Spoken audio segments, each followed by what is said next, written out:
Well, Abbie Zabar, welcome back to the Slow Flowers podcast. Thank you.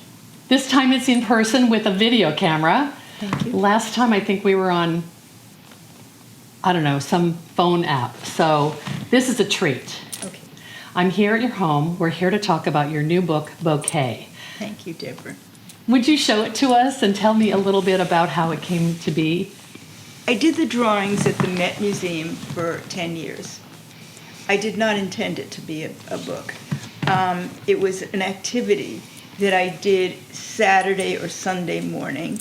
I lived near the Met, and I would walk up there, and I was aware of these flower arrangements, and I just started drawing them.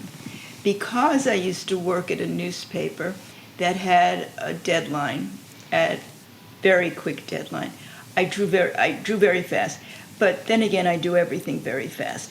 And so I would go up to the Met, and the guards at the door ultimately recognized me, and they would let me in ahead of the crowds before the bronze doors were open to the public. You would just show up and eventually they adopted you. Yes. That's sweet. But also in between, I started drawing these sitting on the floor at the Met.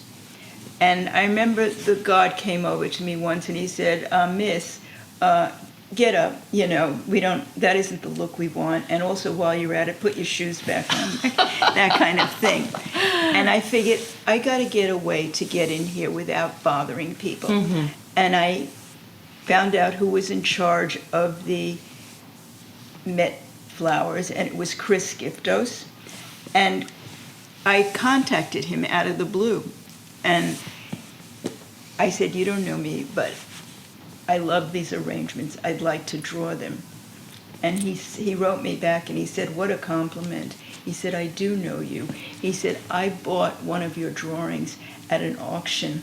And he did. Oh, it my was goodness. an auction that I donated a drawing It gives to. me the shivers. Yeah, isn't that amazing? It's lovely. I know. And so he gave, with his permission, I got the tag I needed, and that went on for 10 years. And because these arrangements are there from a bequest from Lila Atchison Wallace, who she and her husband founded Reader's Digest, these arrangements are in perpetuity. They will go on forever. It's amazing. Yes. When you walk into the foyer or the lobby of the Metropolitan Museum, The Great Hall, right. Are there 4 of these recessed niches or niches that Yes. hold the urns? Yes. Describe how large they are. They're huge. They're 8 feet high.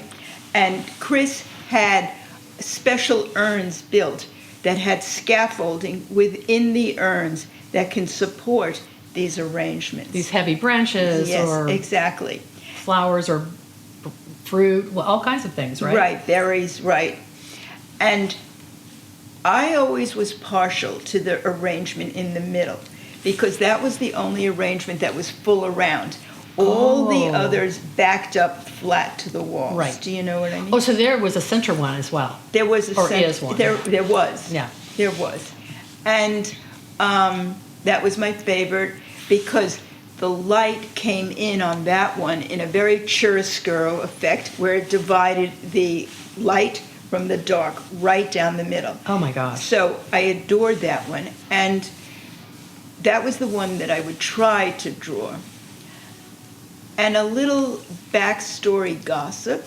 One day I walked in there and that one wasn't there anymore. And I said to the guards, someone's going to get fired here. What's the story here? And he said, no, not at all. Montebello wanted it removed. Montebello was the director of the Met.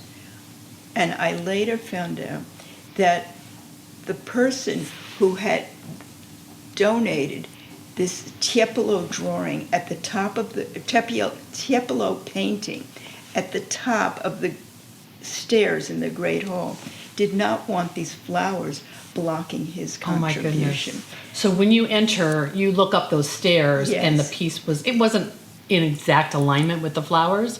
but enough. No, it was higher, but a few branches maybe like interrupted or something. Oh my goodness. And this is the politics. Do you know what If I mean? Lila was still alive, things might have been different. I know.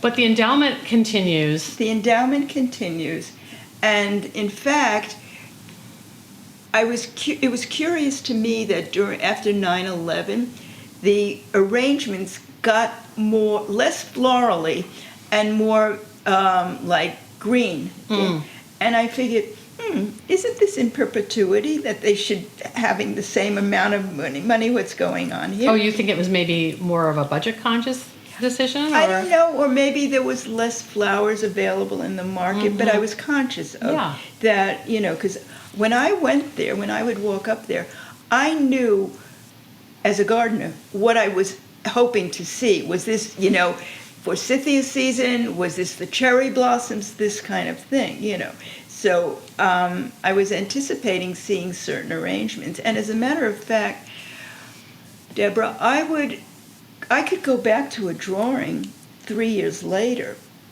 because I realized it wasn't under glass, it wasn't framed yet, and I could work on this still. I just saw this, and I want to change this. So the 10 years of this, I think you're like self-described artist in residence at the Metropolitan Museum of Art. You got to call yourself that, or I'm making that up, but I love it. What were those 10 years? Was it before 9/11? Yes. Okay, so it was in the 90s. Yes. It was at a troubling point in Okay. my life. I was getting divorced, and it's like I was lost. I didn't know what I was doing. And I liked the whole experience of walking up there. It was so quiet, Fifth Avenue, at that point, to just walk up there, walk up the stairs. And once the guards knew me, I would make a note, remember these guys at Christmas time when you bake your cookies. That's what I would think. Yeah, for because sure. they were very good to me. Sometimes they would even let me in before their shift was over. Yeah. So it kind of became a mindfulness practice or some kind of Yes. exercise of the repetition gave you Yes. comfort. And, Yes. You were at one with these flowers, looking at them, and that you're an observer, always, as an artist. Right. How many pieces in that period of time? You weren't going every week, probably. I would sometimes go there, and I'd go, shit, I don't like this arrangement, and there would be weeks that I did not like the arrangement. There are over 300 in the 10 years. Wow. But I felt sometimes I would go in the middle of the week to check out what they were doing, because the arrangements were always dismantled on Monday. And if they had a big event, a gala that night, that's what they were aiming for. So. And then the new one would be installed on Tuesday? Or? No, that Monday. Oh, Monday. I see. The same day it was dismantled, it was put up again. And then Chris was designing something that would look good, for lack of a better term, for the full week. Exactly. Wow. Yeah. Exactly. And so I think that your gardener's eye really zoomed in on some of that seasonality. Yes. But I'm sure there were times when he was using hothouse orchids or Dutch tulips or things that were imported, right? Definitely. But I also like that he was using scuffy stuff by the side of the road. I'd love when the crickets came in on the branches. and this hall is so quiet. So to hear the crickets, it's just, this is too much. This is really divine. It is divine and it's nature. Yes. It's funny. Yeah, I was giving a talk earlier this week and to a garden club, and one of the questions that came up in the Q&A was specifically geared toward those art in bloom exhibitions that a lot of museums have. Art in bloom. Art in bloom, where like the De Young in San Francisco, where 40 local florists are invited to each create an arrangement in response to a piece of a painting or a drawing or a sculpture in the collection. And many museums do this, and it's become there's become a kind of a controversy that if you use foraged or garden flowers, they might come in with pests on them, and then that would damage the artwork. So the ironic thing is that some museums require these arrangements to be sprayed or fumigated, Right. or use flowers that have been. And I didn't really know how to answer her, but here you are telling me that crickets came in these grand urns, and no art was damaged in the process, probably. So I love it. No. Talk about your process of working small, and let's look at some of the images. Okay. What media are you using? Okay. I'm using colored pencil because I had the smarts to know don't bring in anything liquid because if you spill it, you will never be allowed in again. Right. So I like working in colored pencil. It's a very kind of immature medium that anyone can get. It's not a fancy schmancy medium. You can go to, your local stationery store and get it, and there's nothing pompous about it. It's accessible. It's right. Yeah. Right. But you Very probably had democratic. lots of colors. What? Yes. Every time I went to an art store and I saw a color that I didn't have, it's like I got 4 of those pencils. I cut you off. You said it's very democratic. I love that. Yes. Yes. Like, get a pencil and make art. It is no more complicated than that. That's it. That's exactly it. I would bring in a pencil sharpener so I could just sharpen because I like Manually, Yes, exactly. And I had all of my and when I left, I took all that with me. When I left for the morning, I took all that. I didn't want to leave anything that, they would say, Right. You left a few things. So. And did the paper change over time? Yes, yes. I thank you. noticed some of the colors Yes. are a little different. It went from originally, because I don't take my art seriously, I can do something on the back of airline tickets and think that's my favorite drawing. I love doing something quick, not serious, and without any pomposity. And I started doing these drawings on paper, on I don't even think it was 100% rag paper, but when I started to take them to be framed at my framer, it was the framer who said to me, Abbie, we frame your works totally archivally. The mat is archival, the back mat is archival, the stretcher things are archival.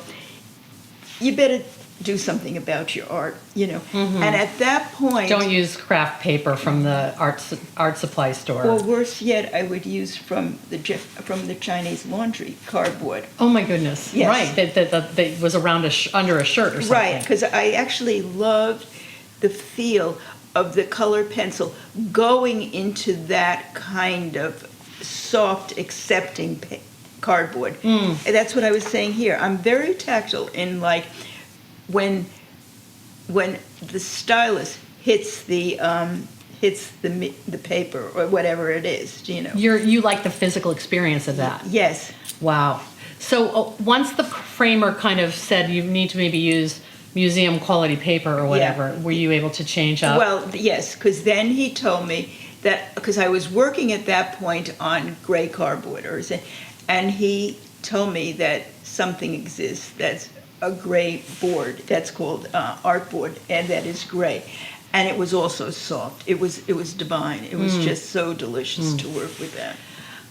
Well, let's look at some of your favorites in here. Okay. And you made a comment before we started recording that this book is a beautiful shape. Yes. And it's close to the original paper size. Yes, yes, because I want people to get a feeling of how small these drawings were, that this is not a huge coffee table book. This is the size I was working on, almost.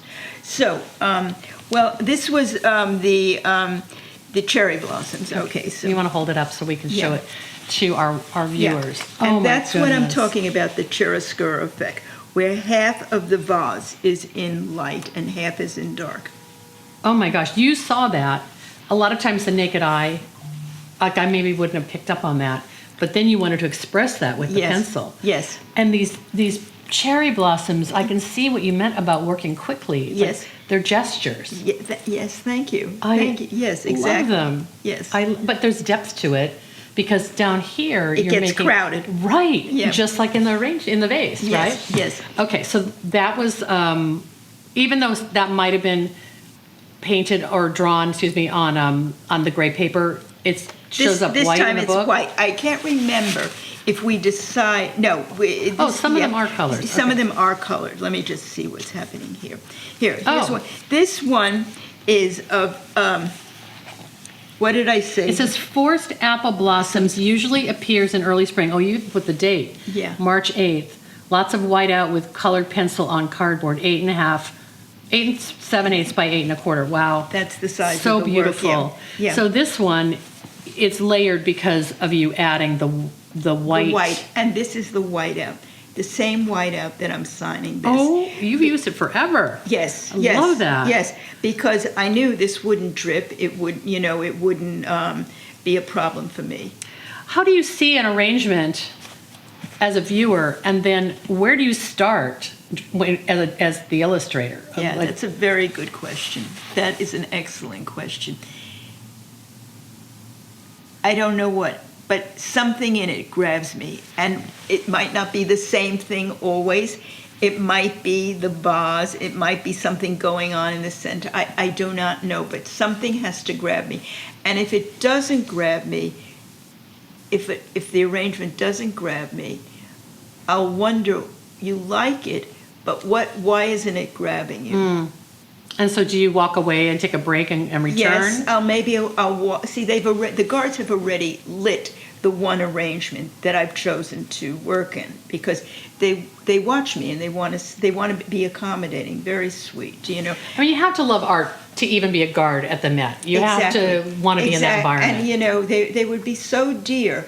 I mean, they would come over, and then he'd tell his buddy to come and look at that. You wouldn't believe, like, you know, what it started as. I love it so much. Yeah, yeah. But then you asked yourself, why isn't this speaking to me? And then would you sometimes leave and come back the next week? No, or? if I couldn't come back the next week and do the same arrangement, right. But I would think, if I like this, just work with it. I mean, it's like life. If you just work with what you got. You know that. Yeah. Sorry, but that's what you got. You Right. know? Right. And in the process, the physical process of illustrating it, you probably found your way. Exactly. Oh, I love that. Exactly. Well, let's see another one. Okay, so let me just see. What does this say? Dogwood Dogwood branches with pussy willow. Oh my goodness. Colored pencil and whiteout on cardboard. Okay, so This is more dense. This is more dense. And maybe it's because as you move through the seasons, there's more vegetation or bloom on the branch, right? Right. But it's, again, that chiaroscuro effect. You Let's see hold how it it's up. whiter on this side and more color on And, this. and that's how the light was hitting it. Yes, yes. And that's why I don't remember if this was in the round. I think this one was in the round. Oh. But it was so important to me, that center bouquet. And I figured, this guy is the head of the major art museum, and he is removing something that is very central to art. This quinsux arrangement, which I explain in the book. Quinsux is a classic arrangement of 4 things in corners and something in the center. It is people in jail use it as a quinsux symbol on their wrist or something. Thomas Edison used it. It's a very classic symbol. It's just, it represents what, balance or harmony or, I don't know, the spiritual world? I mean, Maybe, yeah. maybe. It could be many things. Yes, exactly. Okay. But it's picked up by these different factions. That's what I'm saying. Oh, and you see it appear in really unusual ways. Yes, yes. And that this guy who was the head of the museum wasn't aware of this, do you know? Right. It's so, it hits you so when you come in, you know, the 4 in the niches you said to me, and then that center one. Is that never been replaced? I don't know. I'll have to look. I was there earlier this year, but I don't. You'll let me know. I specifically looked at the niche because I was telling my family about you, and that these are the arrangements that have been at the museum for a few decades Yes. and have been documented. when you did this body of work, what was your intention? Because you starting on like cardboard from the Chinese Yes. laundry. Right. You didn't have an exhibition in mind or a book in mind. No. How has it evolved? Someone came to me, and it's the agents that I actually have now, and Jane Lahr and her partner, and they proposed that it be a book. And they were very behind me on this. For 7 years, they hustled the book around me, the book idea. And because I can do my own presentations and I don't have to ask someone to do, I would compose little mini books. And inevitably, they would come back and they would say, well, they like everything but this and this and this. And I'd say, That's fickleness of publishing. Jane, you cannot do that to me. If I had to pay for these, but meantime, I'm doing all these again and again. And like little mock-ups. Mock-ups, Or little- they call them blads, I guess. Blads, Yeah. right, exactly. And But not printed at Minuteman Press or Kinko's. Handmade by you. yes, exactly. I have a file just on my mock-ups. And what is that architectural thing called? Those little mock-ups. That's what it- maquettes? Maquettes. Okay. It's like little maquettes. Yeah. Okay. And so this went on for 7 years. And all of a sudden, one day, I get a phone call, and I hadn't regularly been in touch with them. And I saw it said Jane Lahr. And Jane Lahr's father was Bert Lahr in the movie, the Tin Woodsman. The Wizard of Oz, Wizard of Bert Oz. Lahr. Yes, exactly. Ooh, okay, a little bit of royalty there. Yeah. So I see this come through Jane Lahr, and I think, uh-oh, they're calling in their due bills now. I better check my contract, what I owe them at this point, But I didn't answer the phone, and it went to voicemail. And Jane said, Abbie, we have a publisher. Call us back. Yes. Oh my goodness. Yes. And I that have the was chills telling that. like sometime last year or a couple 2 years ago. Okay. Yeah. Wow. Yes. And they've been extraordinarily behind me. I mean, just in everything. I mean, there'd be times when I'd say, no, I can't live with that. It's going on in the book. I can't have my name on a book like that. They would say, we'll deal with it. Wow. Yes. Abbie, the book is filled with, I don't know, how many of the illustrations are in here? Are there, not all 300, right? No. Okay. I'm sorry, I don't. Oh, that's okay. a good question. But a number of them, because it's Yeah. a thick book. Yeah. But your writing is in here. And Yes. you talked about the essays you wrote. Yes. And I'd love to have you just describe that and what can people expect if they buy the book. Well, I'm talking about a time when I would go up to what the city was like at that time. It was like, traffic on Fifth Avenue was like two ways at that time. Madison Avenue had different shops there. It was, I'm talking about, I'm trying to give the ambiance of what the city was like at that time. Pre 9/11. Mostly, or? Before that, Yeah. even when I was growing up. Oh, wow. Because I came to the Met. My mother took me to the Met, not necessarily to see these, but I was the light of her life, and I was her only child, and she wanted me to have some culture. And so you have memories of going to the Met as a child, and what was you, like I remember as a child going to the Met, and the Egyptian room had the biggest impact on me. But I'm sure you have many memories of art that influenced you or stayed in your little mind of wonderment. For me, I had to go to the postcard collection. Really? Yes, because I wanted to get a quick overview. I wanted a hot ride over to what was in here. Do you know what I mean? And I would buy these postcards in quantity of, my favorite images. Oh, I love that. Because I wanted a piece of what was at the Met. It was your artifact. Yes. I love that. Yeah. I think that's a good way to collect art, because I do too. it's affordable, and hopefully, you go to exhibitions and maybe 7 of the pieces have been made into a postcard, and you're like, okay, well, I wanted that one, but Yeah. you know, Exactly. just take what you get. I Exactly. like that. Exactly. So you're a New Yorker, born and bred. Right. Wow. Yes. What neighborhood did you grow up in? On the Upper West Side, and my mother, whom I told you was a widow, and she had a vested interest in and she knew she had a talented daughter.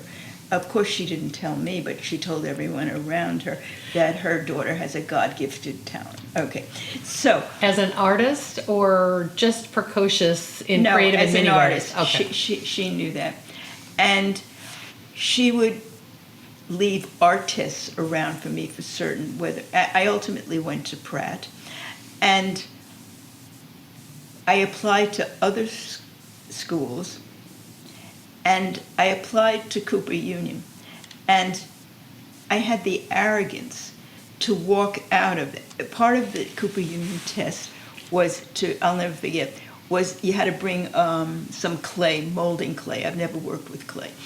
And and it was to do a sculpture of a woman washing the floor.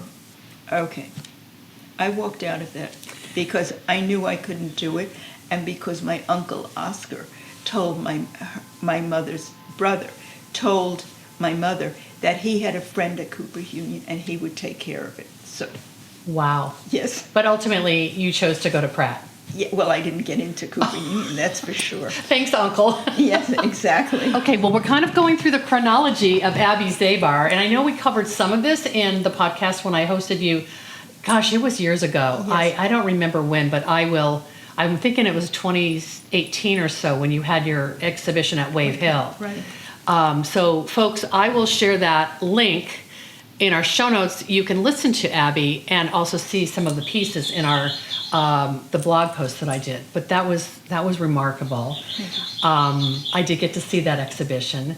And what I was talking Yeah. about, excuse me, No. is that as much as I drew these, this was not my favorite way, and I say that in the other Okay. post, that I want arrangements that are made in ball jars. I want simple arrangements. So these are arrangements you've made, Yes, yes. and you prefer this. Why? Everything about it I prefer. I prefer that these are, feverfew grows by the side of the road. Do you know what I mean? And these are little like zinnias that are on the way out. I love that they're in a ball jar. Do you know? I love. The humbleness of it. Yes, I it's love not that. like these. So this was the part. These were similar to the ones in the series at Wave Hill. Right, exactly. Here's Oh, more of right. them. Yes, yes. I love these. Oh, they're just so vivid, and they have Thank you. so much warmth to them. Thank you. And these pieces, many of them have sold to collectors. Then, right? Right, exactly. Okay. Yeah. Actually, many of all of them have sold to collectors. And although Emily Erdman is going to give me a show, at this point I hope I have enough for a show. And when will that show be? Sometime in 2026? Yes. Okay, great. I'd love to see it. Yeah, thank you. I would love to come back for that. Okay, so anyway, after art school at Pratt, you're you're in your 20s. Was your chosen emphasis illustration at Pratt, or did you do every media? Because I really wanted to go to Cooper Union where the curriculum was more all over the board.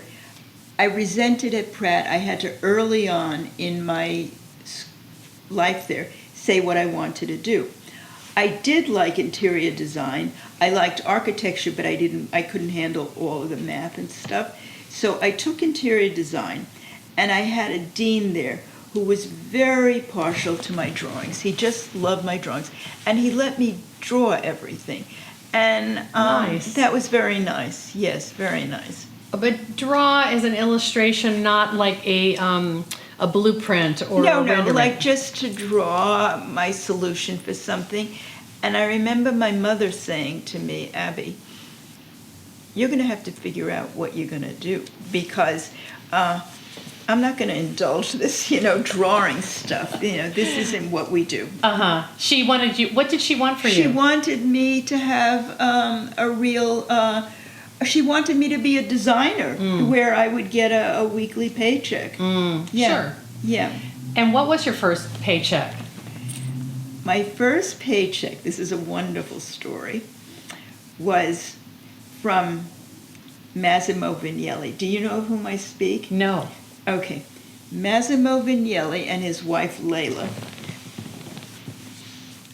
were Italian designers, and they founded a company called Unimark International.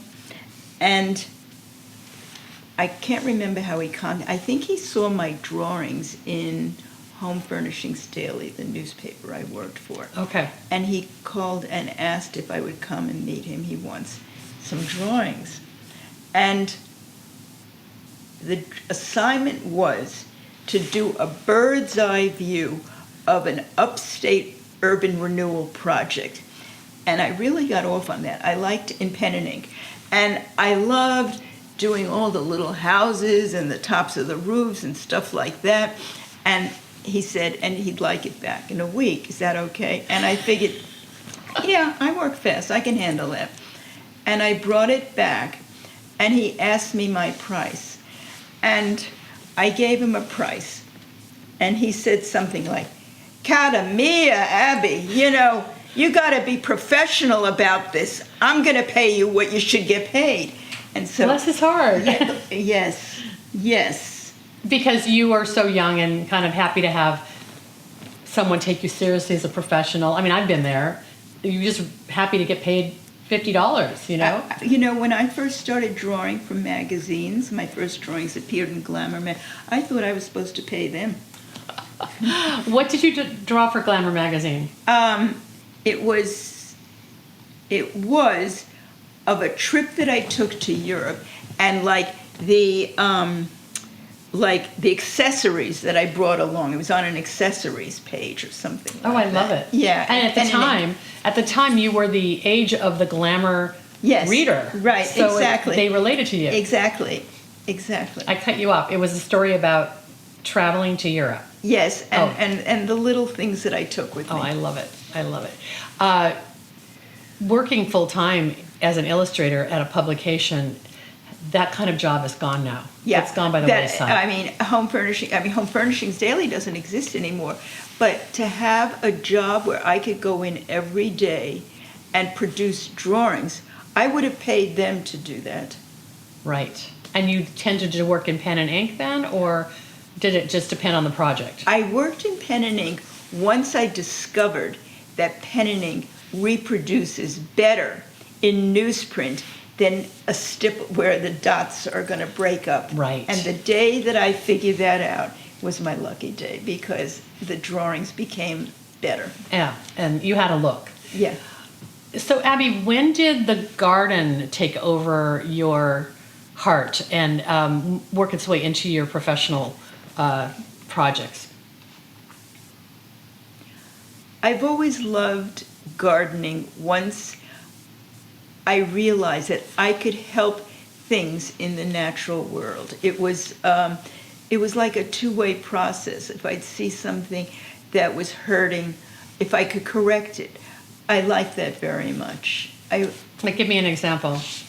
Like a little bird who fell out of the nest, or a plant? No, like a branch. Okay. Do you know what I mean? That was awkward. Okay. Or that it was it needed help to be supported. Okay. I like that. Yeah.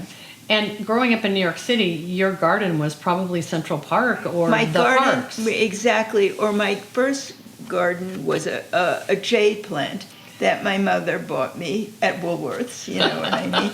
And that was my first garden. Yes. So your drawings of plants and flowers and sticks and nature, were they more personal originally, just for yourself, or when did you start doing that professionally?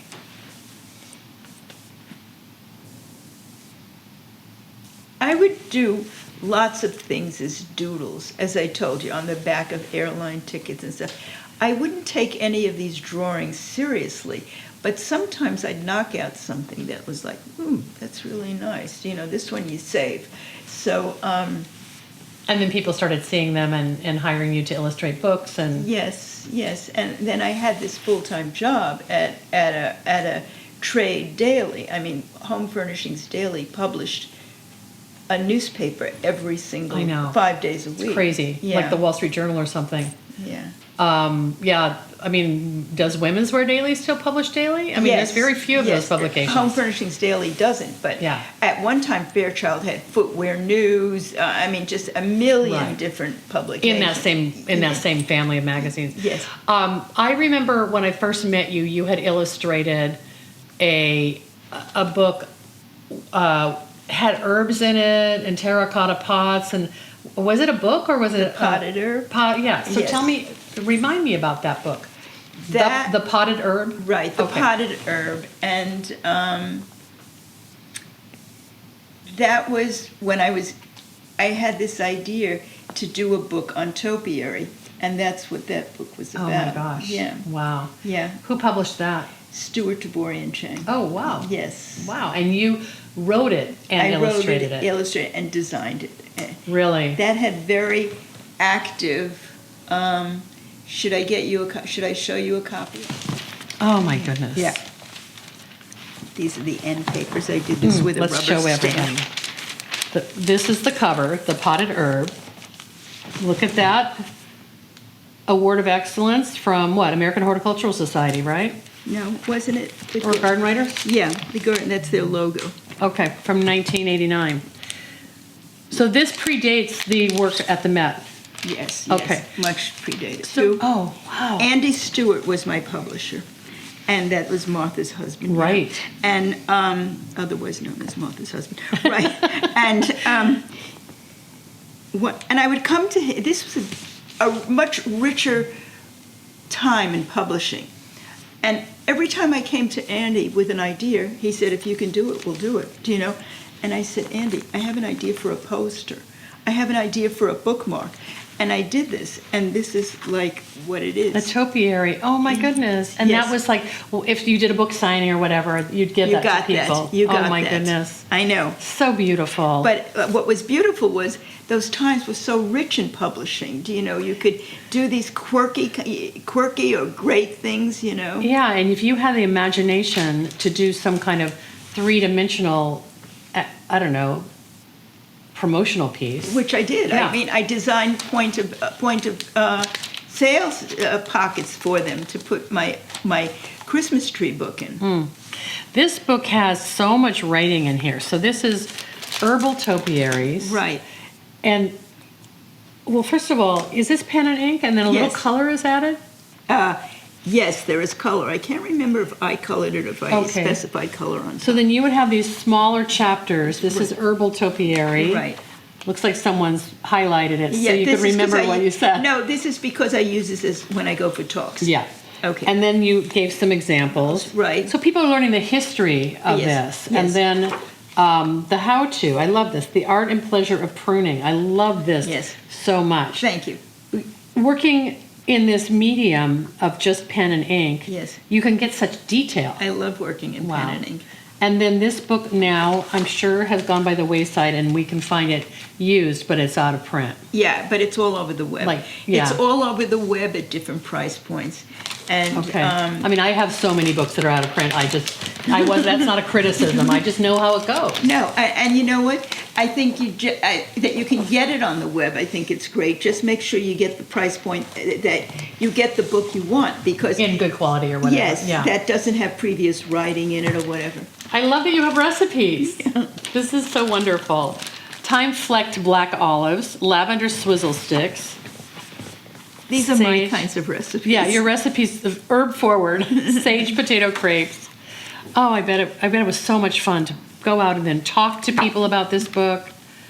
Yeah. Oh, here's your small vase Yes, right. in your mason jar. Yes. Well, this is a pièce de résistance, and I just love everything about it. And I love that you see there's some common language between this book and what you did in the bouquet. In what way for you? For me, I think it's just the hand, the hand of your illustrations and your little gestures, and that it doesn't take much to create. Well, just like on this gorgeous border. Yeah. So simple. Yeah. And it has the same light touch that these I don't know, ilex branches have or whatever. It's so beautiful. Oh, I still work with her, Mary Albee. She's at ACC. And she says, Abbie, you know what's so extraordinary about you? You've had 4 different publishers on 5 books. You outlasted all of them. Right. And the book is all reflective of you, not the publisher. I think that is such a compliment. It is a huge compliment, and I think it's very rare, and very few people can say that, because it's like that seduction of not, like when you were saying you would have paid Glamour magazine to draw for them. People get caught up in that, and maybe end up with a final product that isn't reflect their, I don't know, their internal creativity. And I feel like you have been true to yourself with these. So Bouquet will be out soon. I encourage everyone to follow the link, which I will put in our show notes, to order it and to come an exhibition in New York. I wonder if the Met will have you. We better call them up and ask them to host you and do something, because you talked about going to the Metropolitan Museum of Art as a child. So many people make a pilgrimage there from all over the world. Right. So the story of these iconic arrangements, these urns, people notice them, but they don't really know what's behind them, and you Right. capture that in a story.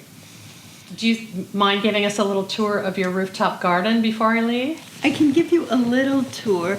It has seen better days. Well, it is November 6th or 7th. It's kind of beat up, right? Yes. But Abbie, you post a lot of photos on Instagram of your garden. Yes. So, and you said you post daily. So Yes. isn't it often of something outdoors in your rooftop garden? Yes. Okay. Yes. I'd love to just follow you out there if it's okay. Okay. Okay. Well, this is my boxwood collection here. Oh my goodness! And this is reflecting some of those lessons in the topiary. Yes. Chapter we were just looking at. Yes. So Abbie, what you did was have these lattice work trellises built on, and then use it as a vertical surface. As to enclose this area, to make it really a walled garden. Oh my goodness! It's beautiful. Thank you. And many of these things will winter over out here. Yes. I mean, this won't. It's a palm. Right. This won't.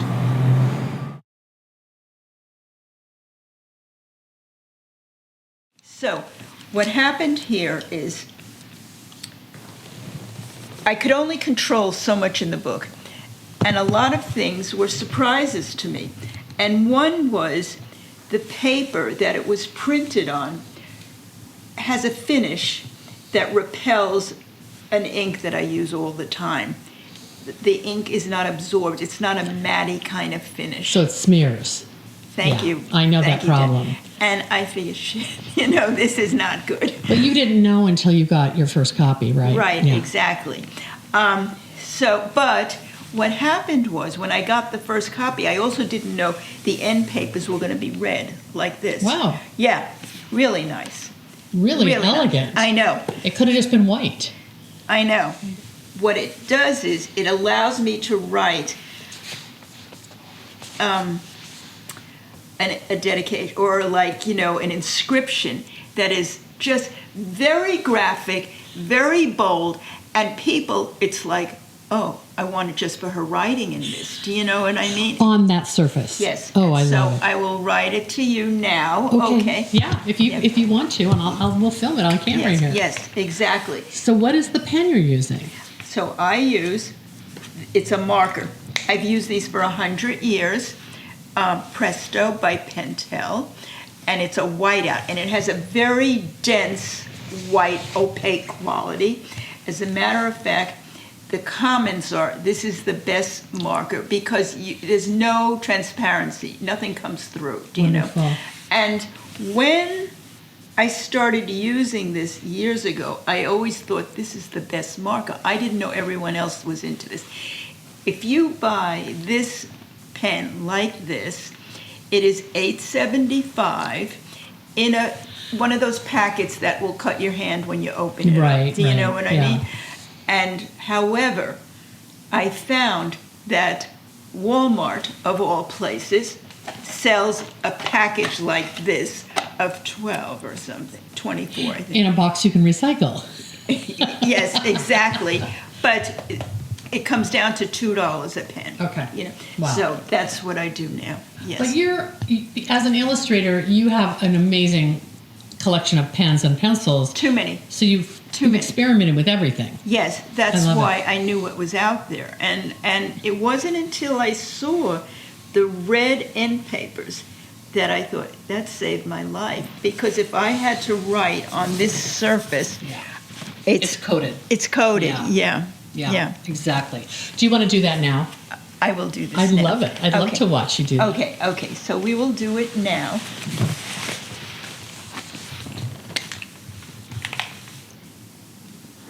For dear Deborah.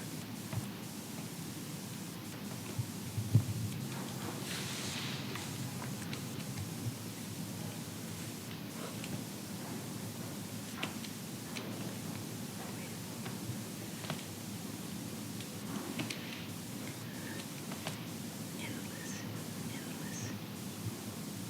appreciation.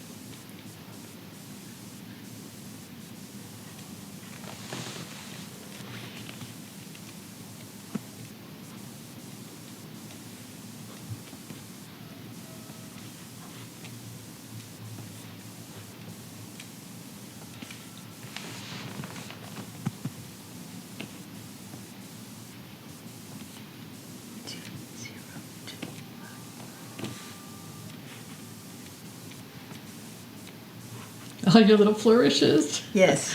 Abbie, you're That putting is- every other author to shame. Well, I think enough with every book has to be signed. I think you have to do a little something extra. Oh, we do. We're grateful for the people who purchase our books and want to have Yes. them. And now you can let it dry. Just for a moment. Oh, wow. It's almost dry already. Oh, that's wonderful.